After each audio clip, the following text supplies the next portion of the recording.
Един ден решихме с моето семейство да предприемем някакви действия, така че БДЖ да осигури поне децата по-спокойно да пътуват.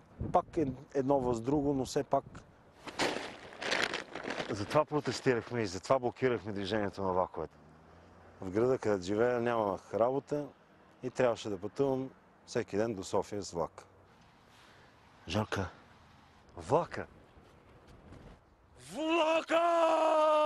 Чакането по гарите и чакането да пристигнеш в града, в желания от теб град, има и позитиви. С годините се научих да чувам след колко време точно идва влак. След около 4 часа и 42 минути. Закъснява. Влака!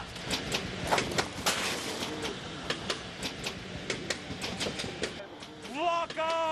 Обичайте много. Ето, до това доведаха хората. Говеда!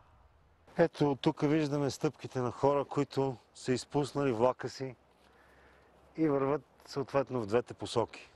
Те да идва влак. Аз лично винаги избирам този път. Пътя на живота, пътя на работата. Защото родителите са ме учили, че с честност и с работа човек ще постигне много. Този влак от София до София не ми върши работа. Ще чакам другия.